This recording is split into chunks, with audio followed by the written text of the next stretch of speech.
প্রেমে প্রত্যাখ্যান, সেই ব্যর্থতা থেকে জন্ম প্রতিহিংসার। আর সেই প্রতিহিংসা বাস্তবায়নে নড়ে উঠল ভারতের নিরাপত্তা ব্যবস্থা।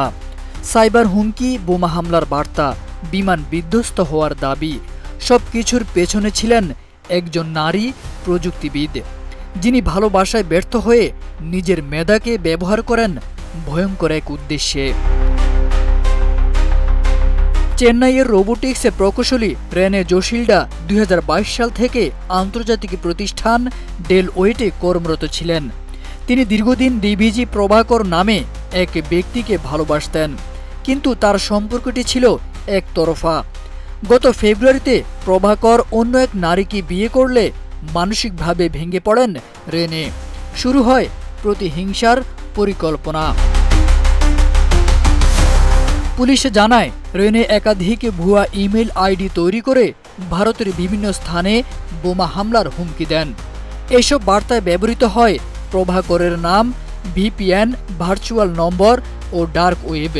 তবে একটি ছোট প্রযুক্তিগত ভুল থেকেই চিহ্নিত হয় তার অবস্থান। তারপর চেন্নাইয়ে তাকে গ্রেপ্তার করে সাইবার অপরাধ বিভাগ। রেনে মোট 21টি হুমকিমূলক ইমেল পাঠান।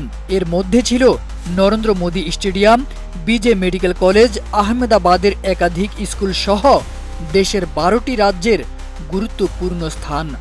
তার ইমেইলের ভাষা ছিল সরাসরি ও ভয়ঙ্কর।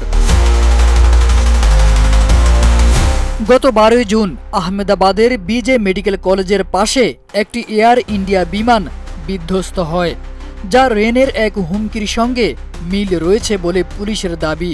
তদন্তকারীরা বলছেন, রেনে অত্যন্ত মেধাবী ও প্রযুক্তিতে পারদর্শী, কিন্তু সেই প্রতিভা তিনি কাজে লাগিয়েছেন ভুল পথে। এই ঘটনা এখন ভারতের আইন শৃঙ্খলা বাহিনীর কাছে গবেষণার বিষয় হয়ে দাঁড়িয়েছে এবং মাথা ব্যথার কারণও। কিভাবে এক ব্যর্থ সম্পর্ক এক মেধাবী নারীকে পরিণত করতে পারে জাতীয় নিরাপত্তার হুমকিতে।